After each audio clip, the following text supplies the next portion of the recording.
Welcome to the Six-Figure Author Experiment, where we help you break through your first or next $100,000 goal. Parental discretion is advised. Now, let's get on with the show. Hey, hello everyone. It's another episode of the Six-Figure Author Experiment, where we act like six fays and crazy all over everything. How are you doing, Leigh? I am crazy all over everything, so I'm right where I need to be. I think we're still experimenting is really what it is. I love that we have a mini podcast episode just between us before we hit record. Yeah, exactly. And it's like, this is the thing. So this is the thing that I love about working with you and like the people in Capitalist is they're just like, sure, that sounds crazy, but like if you try it and do it and it works, like I'm behind you. I just don't have any, like they are all, I was reading a book, it was called AQ. It was about agility quotient and how agility quotients are the thing that is replacing emotional intelligence. And Yeah. it's like, how fast can you move and how fast can you do stuff? And one of the things was about bushwhacking, and bushwhacking is like, I don't know. I know how tarot works. I know how capitalists work. I know how my audience works. So like I should be able to smash all these things together, but no one smashed those things together before. So I'm just like cutting down grass as I make my way through, and kind of just like everyone that I hang out with is like that, and I love it. Yeah, I think smash all the things together is creativity. Mm-hmm. You go, well, like you said, I like tarot, I write books, I love talking to authors and helping them, and I know business stuff about being an author. Smash. And I like werewolves, I like menage. Right. I'm healing my own from Christianity by writing erotic novels. And I've had this idea for Viking werewolves in my head since college and was writing on it. And I asked my friend Renee, should I make it menage? She said yes. And then I met Russell, and now we have a comic. Smash. Right? Exactly. Just like it's a comic that smashes and smashes. It's so much smashing So is the much tagline. We keep trying to talk to people about marketing it. We're like, Yeah. okay, so you need to know something. I just sent the link to a bookstore that's interested in just promoting my books, and they have my books in their whatever. And I sent her the link, and then I get an immediate email. She's so excited, but holy crap. She's like, well, I opened that at work. And Yeah. even on the Kickstarter page, it is Yes. Well, lots of here's skin. every time I come in, we get new pages. I'm like, this is way longer than I ever thought I would have to look at Viking penises. Yeah, for one pastrami. time before. It's just like, in fact, the last thing there were like 2 pages that just had like kissing and like not like. It was And I was very like, tender. Yeah. like, this is the least, like, this is like the least tame, the most tame of all of these pages. And we're like 20 pages in. I think like the third, up to the third page, there's no sex, and there's just like sex, sex, sex, sex, sex. And it's freaking great. I love it. Like there's an upper limit to what kind of artist will work on you when you have all of the sex, but there is no upper limit to the amount of sex you can have in a comic book, it turns out. Once you get the right artist, and we worked with Luca Strati, this is his first interior. So it's very cool. And if anyone wants to see a cool comic book based on a very spicy novella, you can check out our Kickstarter and talk to Russell and look up Russell's resources on how to transform your work into a comic, because we're living in such a great era where you have so many options. I just got rights optioned. A contract is being sent to me to license all of that series, the Berserker series, in audio, but serialized audio, which is a very specific right, non-exclusive, blah, blah, blah. We got to check the contract. But they're like, can we do this? It'll be $10,000 to you. I'm like, yes, I will take $10,000. Thank you. Right. I wrote those books, started a decade ago. I'm no longer writing that series. So I sent them a list of all my series. Well, this is a huge thing that I think that people don't think about very often. They like once you have a book, you are building like I have an article. It's probably going to be live when by the time this goes live, but it's like it's about using books as investment portfolios because like the minute that you break even on a book, Mm-hmm. like Yeah. you like Yes. have it as an asset forever. It moves from the liabilities column in an assets column. And like there is no way that you know every way that you will make money when you write a book. Like try and tell Yes. my my 10 years ago self that there's a bunch of money in streaming AI audiobooks on YouTube and putting ads in it. Like he'd be like, "What is an AI audiobook? Like Yeah. why would I do that?" Like and you're like, "Well, at some point like this will happen. And at some point in 10 years, I don't know, maybe they'll be able to like fuck your like people in your books or whatever. I don't know what's going to happen, but like something will happen." Sooner rather than later. That's my next Kickstarter. No, I'm kidding.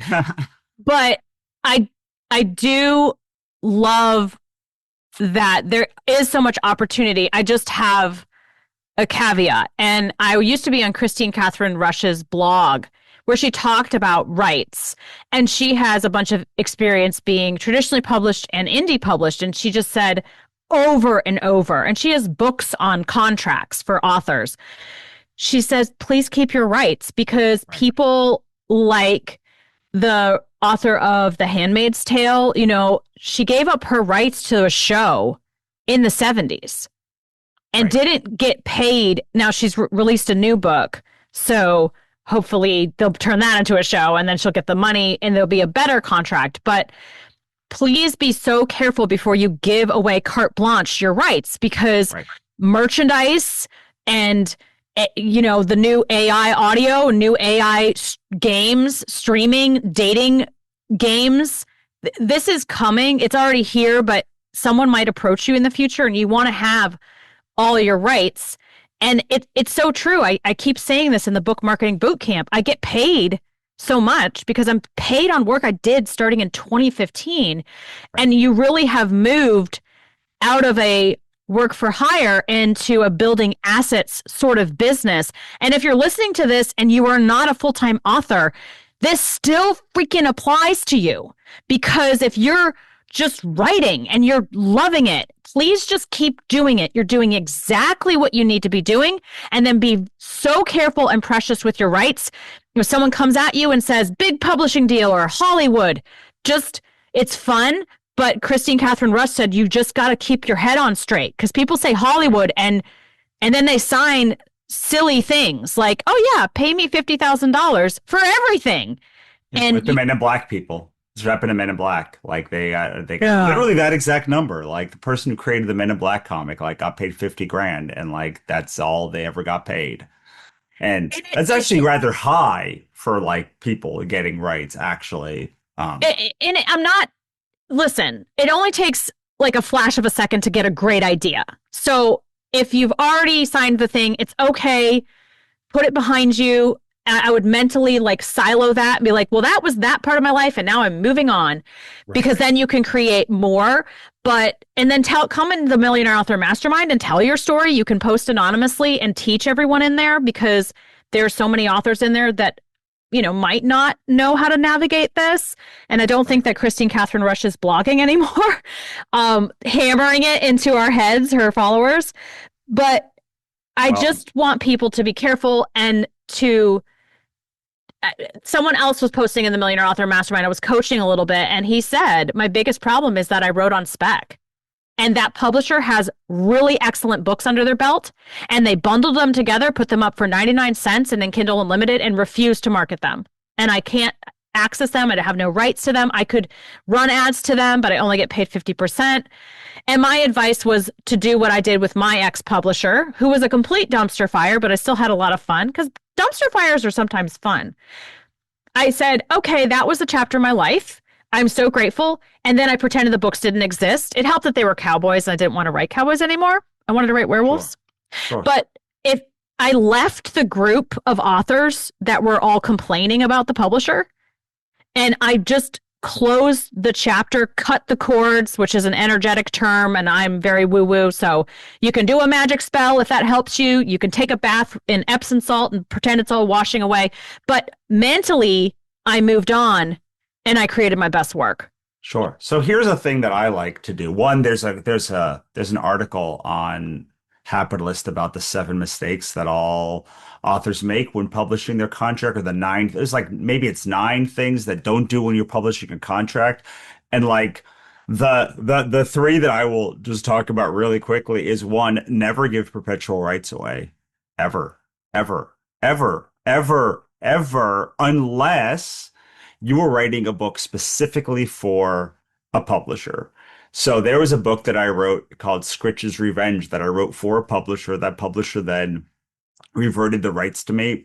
And it was part of like like a different world of like a different, it's like set in a, like, I don't know what happened, but like they had the rights to do like a book set in this like RPG world. And then so I wrote a book, I got paid for that book, and then they reverted the rights to me, and then I ran the campaign, and I was like, great, this is the best thing ever. Because like I did not expect to get the rights back to that book.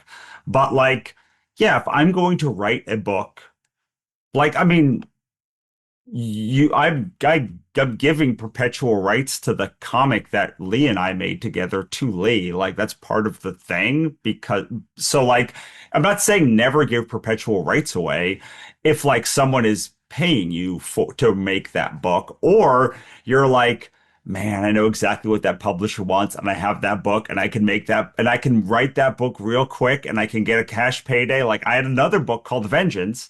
Yes. That, weirdly, in this other campaign, that I was like, it's a thriller.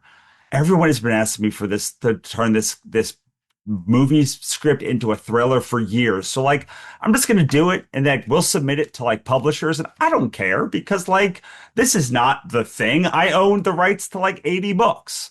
Right. So yes. you threw them a book. You strategically said, this is a book, and it's not like my baby. This was great. It was a great project. But again, I really think that listening and learning to listen internally is the biggest lesson, and will reap the biggest rewards for the rest of my life. And then teaching others how to do that, because I've learned that if it's a 10% no, it's 100% no. Yeah. So, but I do love that there are times where there are opportunities where you're like, yeah, I'll toss you a book. Get me a bunch of press and this or that. But I do hope it goes well. It's a learning experience. My books with the publisher were a learning experience because I specifically wrote what their audience would want. They taught me, they said, you need to write this long. And I wrote that long, 50,000 words, because they couldn't price it any higher than $4.99. It was interesting to watch them market or not market. Right. And I took everything that they taught me and then I applied it to my career, and they were just a stepping stone in my career. And I kind of always knew that. So I think there's ways to do it. I just want to say authors tend to give up money. Creatives tend to say to themselves, and their belief is, I just can't make money doing what I love. I just can't make money on this beautiful piece of art that I want to create. I just can't. And I'm asking you to just be neutral. Just be like, well, maybe I could, maybe I couldn't. I want this art to exist, and I do want to make a lot of money, or at least pay my bills. But I hope this podcast actually helps people go, oh, there are people making a lot of money from their art. Right. And yeah. and using it to fuel more, buy more books so that I can read more and then make more art. Right. Exactly. Yeah. So I mean, that's the biggest one, like a 3 to 5 year rights reversion, and then narrow band your rights to say, which audiobook rights do you want? You're not given, because like every year there's like another kind of audiobook, right? So like there's like AI audiobooks, self audiobooks, like single narrator audiobooks, duet audiobooks, like full cast audiobooks, audio dramas. And like if you're like, oh, I'll make 10 grand to like sell my audiobook rights. It's like, which of these rights? And there's going to be more in the future. So like, make sure you are very specific. But can we talk about asymmetric risk for a minute? Let's do it. Okay. So, I play this game with my clients often. That's like, is this a dumb idea? Basically. And the idea is like, I will support any dumb idea as long as you admit it's a dumb idea. Because I want you to take every risk that you can. Yeah. But just like there are no bad decisions from good data, there's no good decisions from bad data. It does not matter if your book hit seven figures. If you just did it without looking at the thing, like you made a bad decision because you should always look at the data. Like you should always look at the data. And then when you look at the data, you can say, well, fuck it, I'm going to do it anyway. Or no, actually, that's not a thing that I want to do. Or most likely, how can I make this less of a risk? So like, I hammer on cozy mystery all the time on this podcast, I know, but like if you write a book where the lead is a psychic, can you make them a witch? If Yes. they own a gun shop, can you make it a bake shop? Like, like if there's not a love interest, can you add one? Yeah. Like, it's like just like these are things that like if they matter to you, then you have to then make the case and be like, no, I can't have there to be a love interest. And I'm like, I don't know, man. Most people fall in love at least once. It seems like at some point there'll be a love interest. Like my back in the day, people said like don't make sapphic romance characters because like no one will read it. And I was like, I don't care. Like that's the part of the intricate thing is that like not just that there's sapphic romance, but there's all kinds of romance because gods like didn't like they had fucked horses and shit. Like they just Yeah, like, yeah. So it's like species, gender, nothing matters. right. Yeah. When I did the Obsidian Spindle Saga, it's like the only way I can make this is if it revolves around this sapphic romance between these two people. It's not that it's a sapphic romance book, except it is. But like, no, I will not change it, and I am okay getting negative reviews. I'm okay with people saying no, I will not read this series because of this part, because. Because that is what matters to me. But like, Yeah, I was going to say, if someone's like, no, listen, I've read all the cozy mysteries in the world, and now I'm writing from the overflow, which is how I write. Right. And what is missing is a no love interest, or or right, asexual or yes, aromantic, an ace sapphic or not sapphic, an ace psychic cozy mystery, and that's my niche. And that is the hill I will die on. But yes, she can work in a library or a bake shop or a cupcake shop or something. Like right. You can then go find your audience and be very specific about that. But yeah, I agree. If there's some low-hanging fruit, like pluck the low-hanging fruit. And what I think the reason authors don't do that is because they want to be unique and they want to be different. And I've fallen into that because I was silly and got a degree in creative writing. And so much of my writing career has been, please help me stop writing for a professor because they are never going to read it. If they did read it, they would love it, but they would know that it is not like what they write, which isn't published anyway, or read by very many people. It is a specific thing. It is very spicy romance, turns out. So right.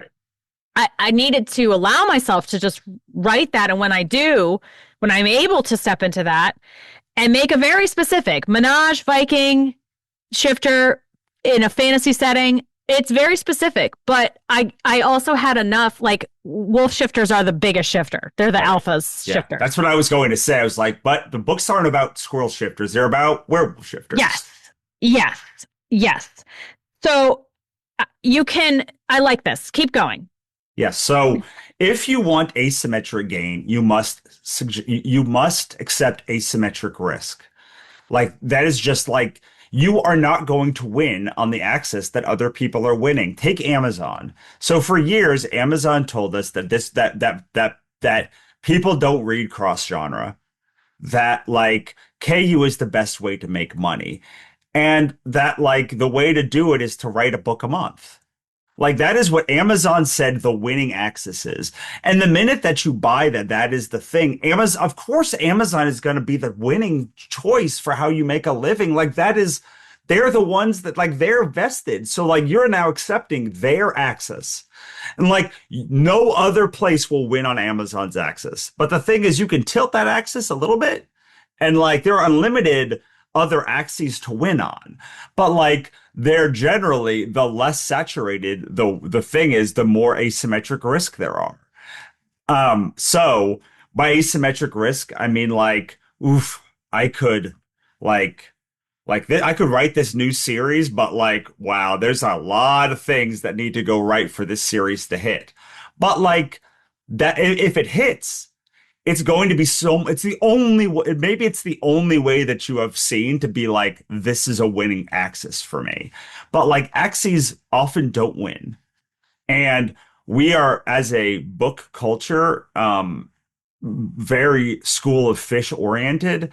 And the truth is that like by the time something's a hit, the people that win are going to win. Or at least the people that are winning massively are like are like are taking a large part of that pie. But like you might say, you know what? We got a lot of shifters. I am going to try squirrel shifters. And like it's like, well, that's a pretty big risk. Like you're going to take at least a month and probably like the next 6 months of your life to write squirrel shifter books before you know whether, at least the next few months before you start releasing these squirrel shifter books to know. And you're going to have to work harder to get people to even look at them. But maybe it will work. And like you're then going to be at the front end of the curve and you'll be the first person to do the squirrel shifter books that worked, and everyone coming after that will cite you. But if you're going to take that risk, what I would say is, okay, I'm with you. I'm a great enabler. I'm like a master enabler. If there was a person, there was a job that was like enable people to like do the things that they want to do but are scared to do, I would like be I would take that role in any company.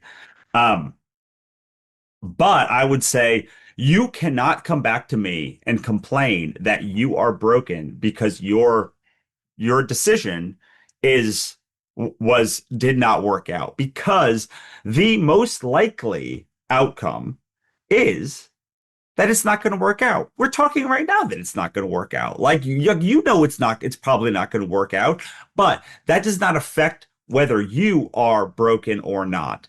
It only deals with whether your container of money, your container for money was filled or not. That's the only thing that it means. And what it means is the next 6 months of your life, we need to make some hedges. So hedges are like when you bet, like it's like hedging your bets. Okay. Got it. Got so it. like, do you have like you would do a lot of experiments, Lee, but you like also have a series that like prints money. So Yeah, it's I like, have the money making series, which by the way, I will absolutely be writing a squirrel shifter into this book because I've written 27 books with dominant wolf shifters. And I think you said there's something like every Renee Rose has the same Renee Rose scenes. And it's true. There are scenes in the Lee and Renee books that we just like them. They're going to be in every book, and we will have that. But there'll be a hot mess heroine who is a squirrel shifter. sure, absolutely. I love it. And that is the like, well, Lee, you have a 7-figure series. You also have like a huge amount of experience in this genre that like if you say, oh, they're like everyone thinks that success is about raising the ceiling, but it's really about raising the floor. It's really about saying, Lee, what is the worst case scenario of this squirrel shifter book? And you're like, well, Yeah. I mean, I haven't launched a book even without a lot of promotion that made less than 20 grand or 10 grand or 5 grand or 3 grand. You're like, well, okay, so like probably if you release this book, each book's going to make like 3 to 5 grand.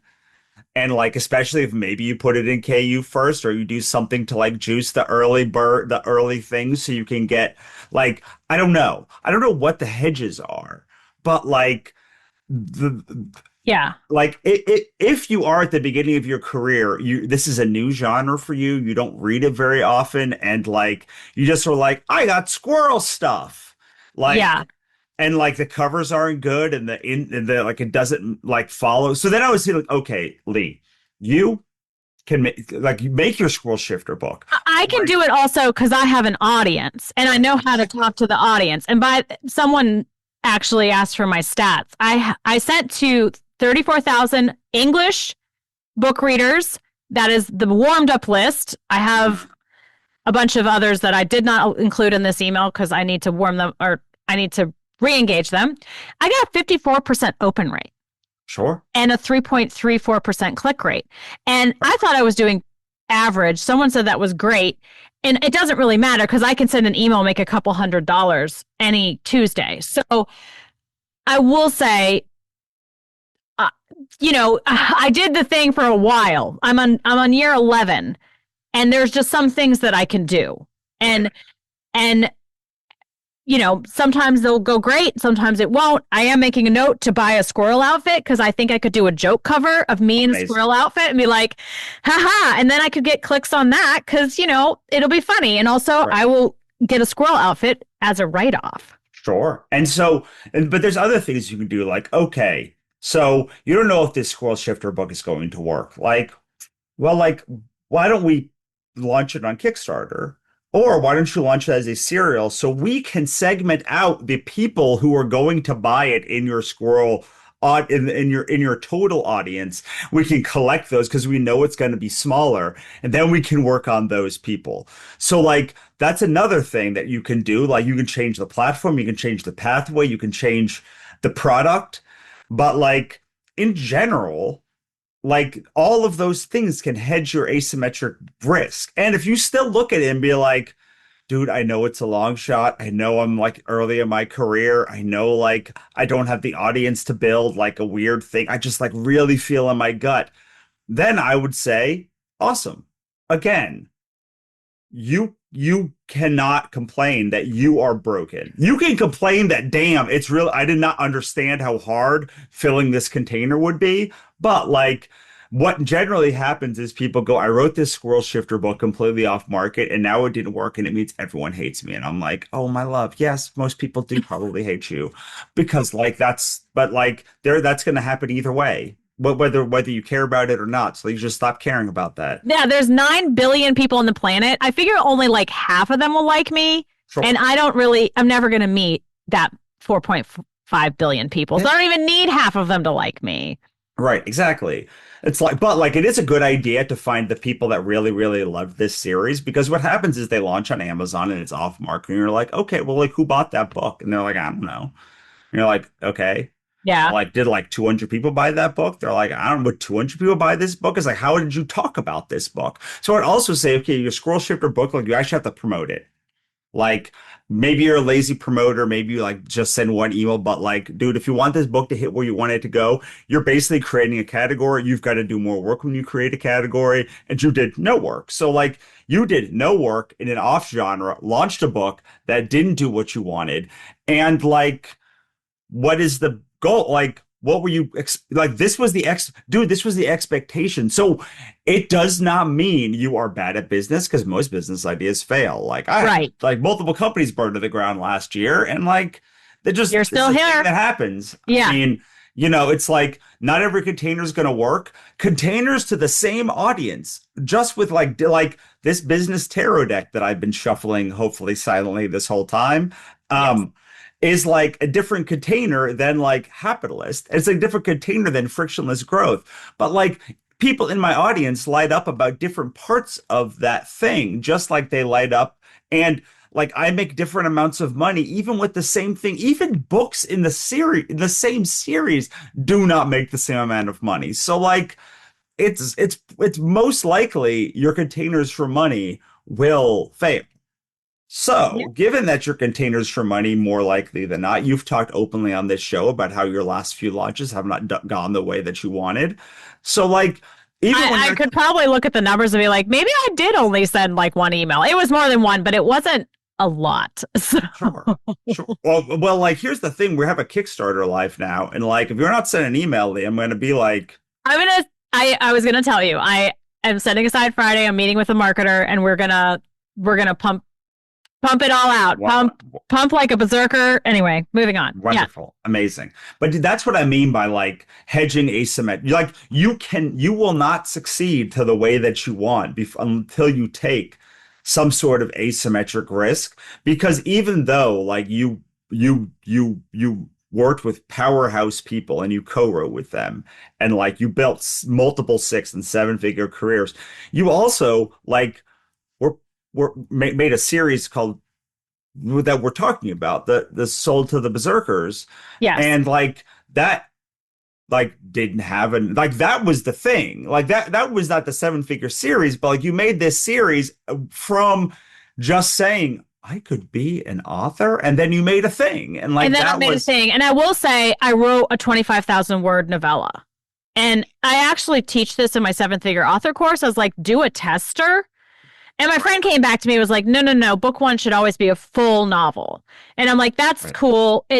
And she's right, but also this also worked for me because I put that novella free and people wanted more. And I have a really excellent lead magnet. I have a reader cookie that built the frick out of my newsletter.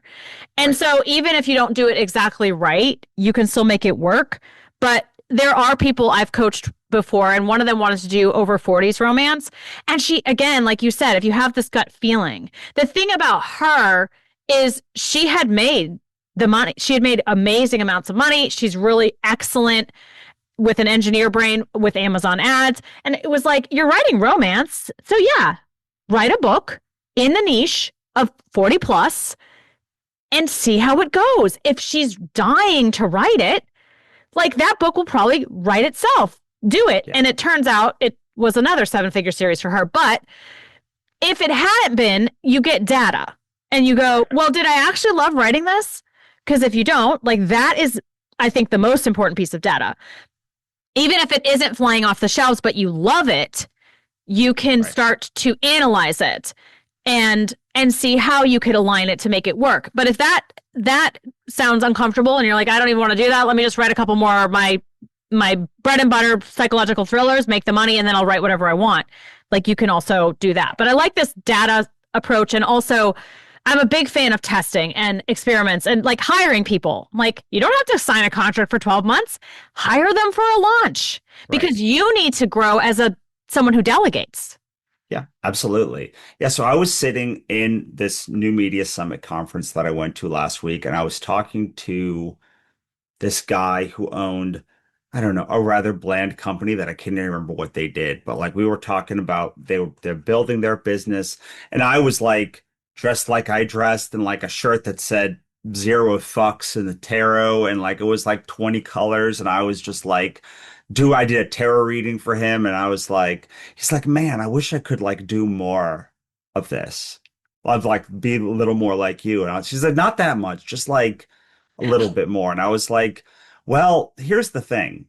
If you want to be the center of market and then like amazing. That's amazing for you. I love that for you. But if you want to go further, I would ask, like, why don't you do that? He's like, oh, I can't stand. I couldn't imagine being like disliked. And I was like, I have big news for you, buddy boy. Like, people are going to like you whether you like them or not. People, whether you let them or not. The question is not like, will people like you? Will people hate you? The question is like, what's the best that could happen? Because what? Also, I've been coaching a lot more in the 7 figure author thing. If you like yourself and you are the source of love and peace and joy and creativity for yourself, and you know that and you access those resources at any time, you're not going to give a fuck about anyone else. Yeah. Can I tell you what? So like I'm a pretty big, boisterous human who like sends a lot of emails and is pretty aggressive in general. As like, and the amount of times that I heard everyone loves you and like everyone wants to work with you and like you're just like a ball of like I love you. Like while I was down there, like from people that I would never have expected to tell me that was like it's like, oh yeah, you know why? Because like I like everyone. I find everyone fascinating. I find what they do, what everyone does, like fascinating. And I just like am in complete like wonder of like all of these things.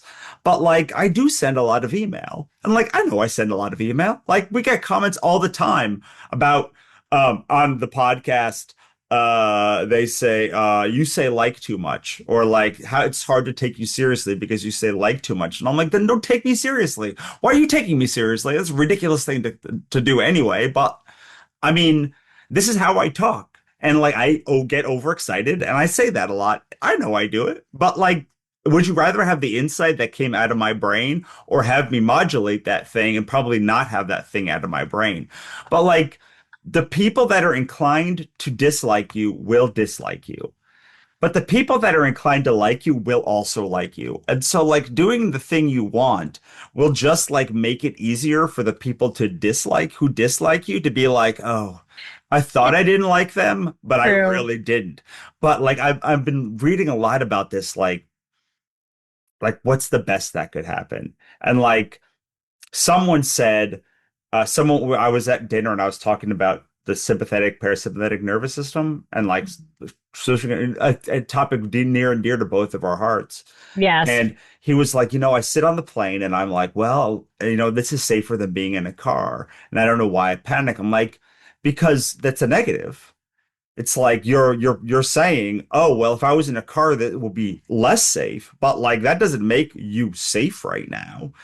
So, like, what about the fact that, wow, you're in a tin can that has like a 99.9% chance of like getting to your destination across a world, like more than 99.9. Like, it's like so unrealistic that that is the world we live in, that like math and science and like we spent 15, 10, 100, 300,000 years like using goats and sheep and like horses and donkeys for like transportation. And now in the past 100 years, we've gone from 3 months suffering the Oregon Trail Yeah. like, to like flying in I was 5 just hours thinking of this. somewhere. I have a little sniffle because I was just in Orlando, Florida to help a friend move. And it turns out humans did not evolve to go from hot, humid, lovely weather in Florida to the chilly weather that I returned to and Right, the air conditioning blasting to the heat blasting. And my right, sinuses are like, what? And I'm like, you know what? You did not evolve for this sort of condition. right. I forgive you. But isn't it? It's like the reframe that I told them was like, isn't it crazy that like a bunch of monkeys It's like awesome. Yes. like created that like they created the ability to do your hair. Like that's a thing that someone cared about so much that they made that process. And then other people were like, I love that enough to replicate it. And then Lee was like, I love this enough to pay I for it. want Like, all the hair dye. My like hair loves this hair dye. Someone just yes. asked me, do you do it yourself? I'm like, I just dump it on. Yes. Yes. But it's so incredible. Like it's like so the odds are that nothing will succeed, but the real thing is like something succeeds. Things succeed. Like crazy things like Meow Wolf succeeds and like Tentacle Kitty succeeds. And like these crazy stickers. Like someone made this crazy Mad Hatter sticker with like a sugar skull. Like, And why that would was the you do outfit that? you were wearing. And you were wearing that outfit at this boring business conference. Exactly. But I know I said this in the last podcast, but I'm going to keep hammering it in because I keep hearing this from all the dude bros. They're like, in the age of AI, average is not going to cut it anymore. Get weird.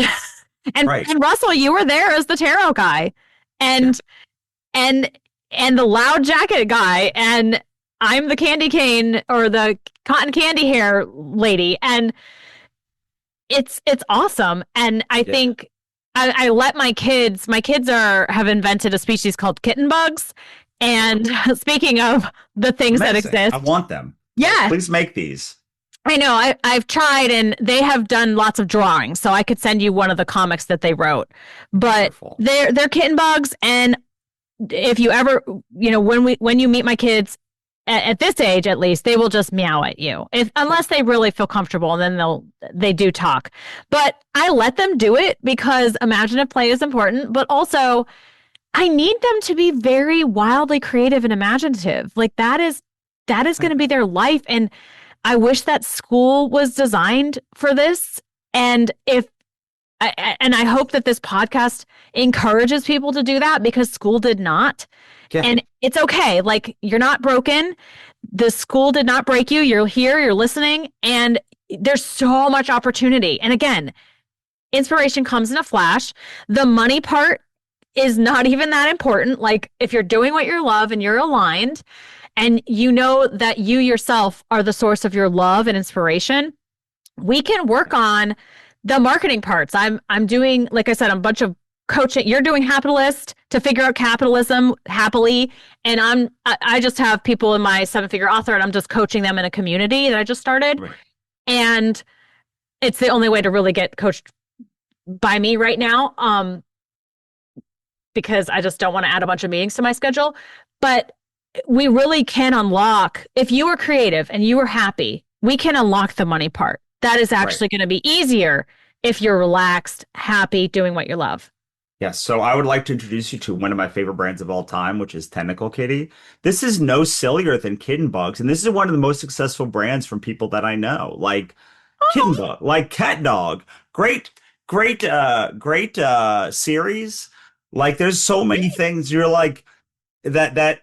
So my fascination in life is things that back should to the smashing things together. Yes. Just Dog Man, Kitten Bug, and just smash it together. Just smash it. Yes, and like things that shouldn't exist but do and are successful. And whenever someone says, like, I probably shouldn't do that, I'm like, I don't know, man. Like, for years, I put a lot of guilt on myself for not doing for like doing the things that I love. But now, like 15 years later of my starting my career, 20 years later, I'm like, oh yeah, I made a tarot deck. Like I like made a movie. Like I did a web series. Like I made comics and children's books, and I did all these things. And like, I mean, I think I've had a successful career. I've certainly made enough to have to at the end of it to be said I had a successful career. But like, I didn't sell that many books. Russell, the people who comment that they don't like your voice or whatever, I think your voice is great.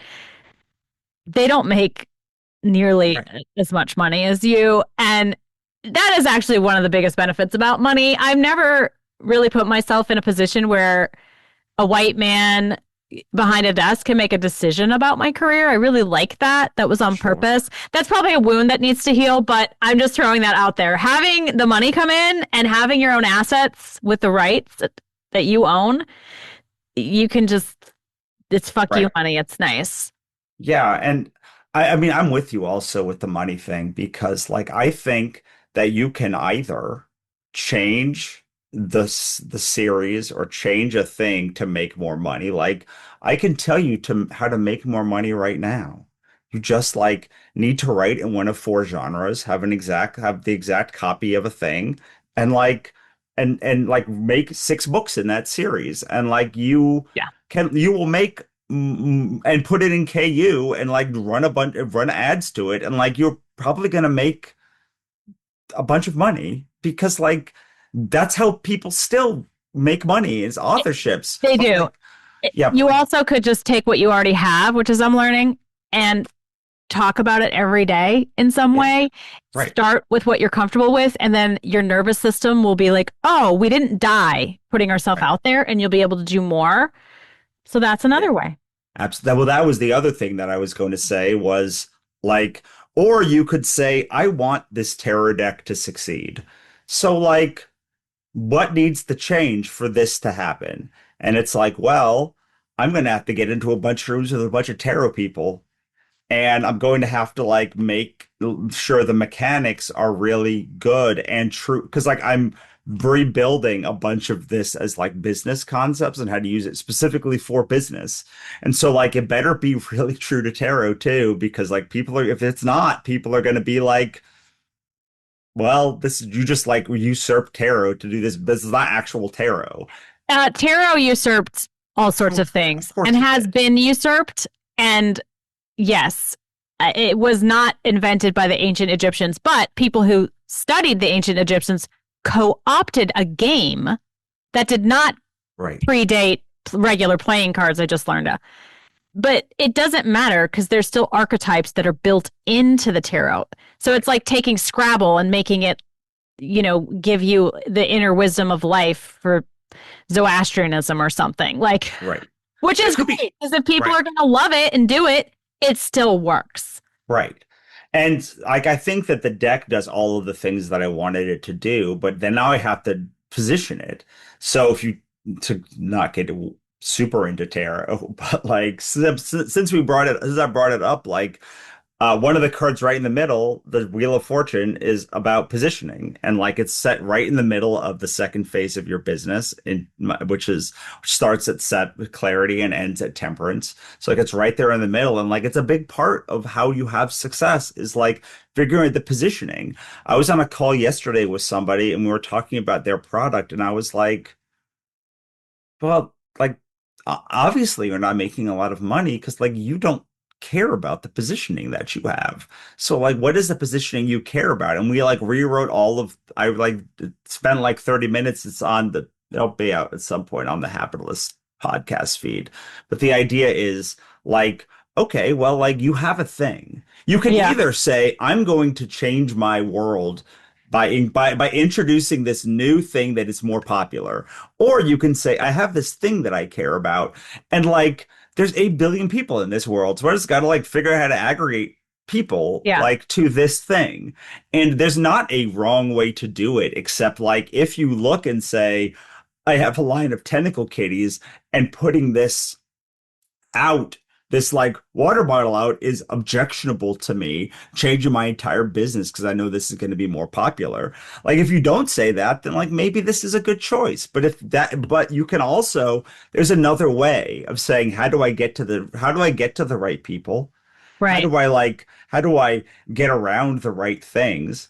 Like maybe it does mean like adding an RPG game to your series if you're writing lit RPG or some other bit like that. But like It's like, both are possible.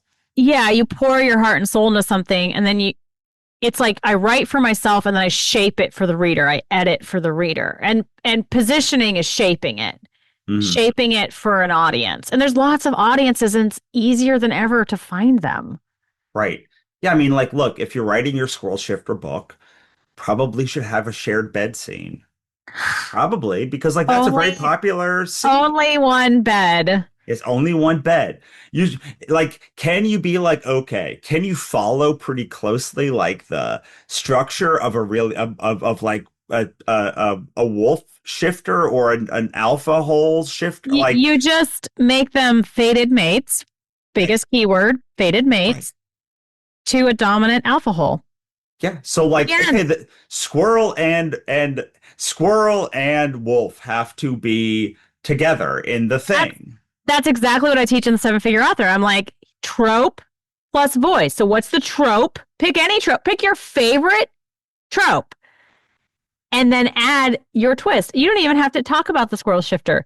They Right. open the book and they have a batshit crazy heroine. That's my favorite.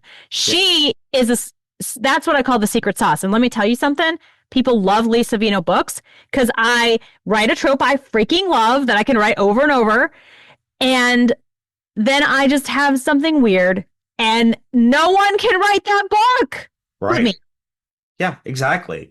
Like a lot of times I talk to fantasy authors and I'm like Romantasy is an actual great example because a lot of Romantasies are just like kind of fantasy books with a romance. So Yes, good for it's like, them. it's like, Jump can on you, the train. Jump on the right, money train, y'all. like if you can jump on the money train, then you should do it. Like you should do everything that is unobjectionable to make your work available to more people and of interest to more people.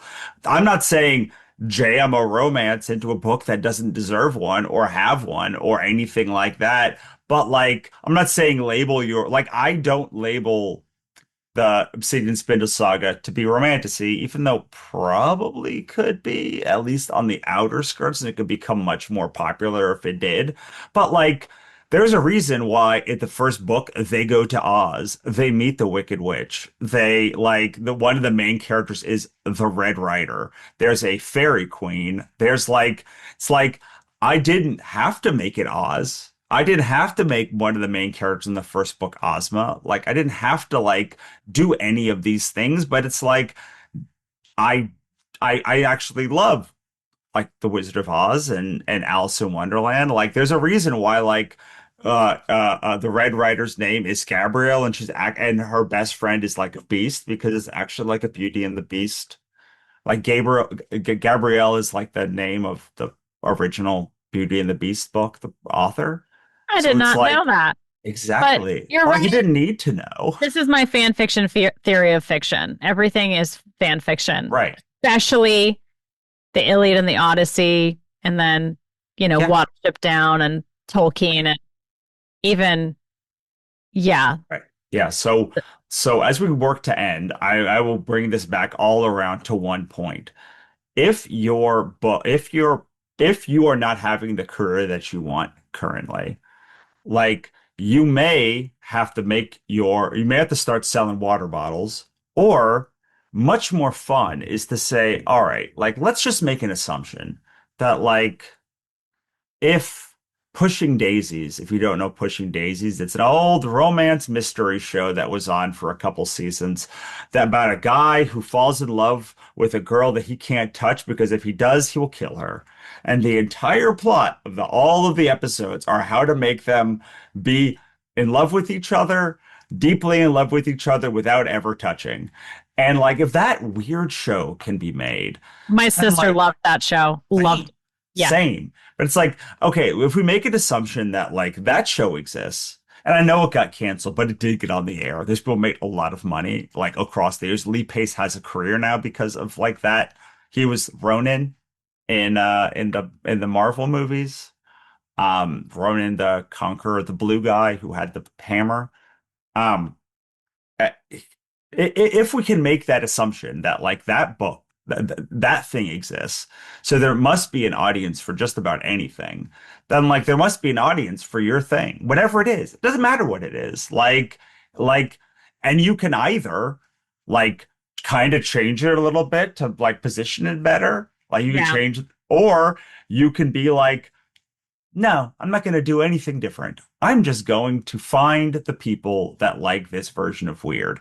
And I have done every iteration of that one, and the certainly the finding the people that like resonate on the weird version of like my mystery novel to all them blog posts is hard. It's harder. But like those people are also stickier because as Lee said, no one else can write them. No one else, Yes. no one human being Yes. in the world can write that book.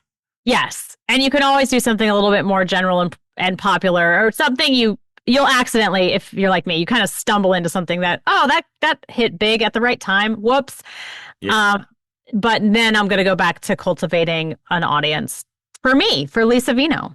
Right, exactly. So, So, like, what yeah. dumb idea can you take that, like, hedges that you can hedge that, like, probably won't work, but has a pretty good chance of working and at least would be fun? Because capitalism is all about what if it was fun?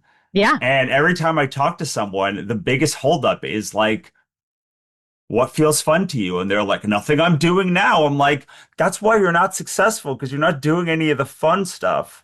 And because like even if you were doing the fun stuff and you were unsuccessful, it'd be more fun. Yeah. So like what is a thing that you can with the understanding that you can find an audience for anything that will help you find a bigger audience for your books or for your work or whatever you're doing to listen.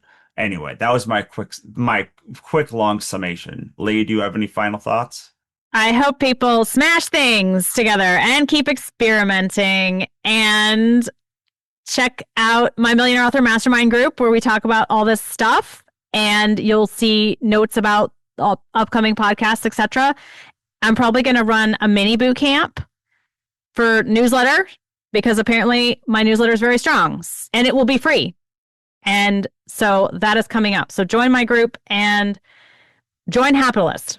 Yeah. Oh shit, we forgot we have a Kickstarter. We should talk And about that for a second. We have a very smutty Kickstarter for Lee. Do you want to talk about it? yes, my Soul to the Berserkers novella has been turned into an amazingly beautiful comic by Russell. He adapted the script and walked me through the whole process. And we worked with incredible artists to get the best art I've ever seen. And it is very, very spicy. We did mention this, but we will put the link to the Kickstarter in the show notes. So Absolutely. I love it. Please go check it out. And if you want to hear more about like turning your book into a comic, I have an article on Happiness about it too. But this is a yeah, really, really good book. You guys should, it's one of the most beautiful books I've ever seen as far as comics go, not even like romance. And there's just so much sex, y'all. There's so much sex. Like It's lots of smashing. So we lots took our of advice. smashing. Yeah, absolutely. All right, go check it out. Sold to the Berserkers on Kickstarter. And we'll talk to you next time. Bye. Thanks for listening. For more, head on over to sixfigureauthorexperiment.com for archive access, resources, and more. We'll see you next time.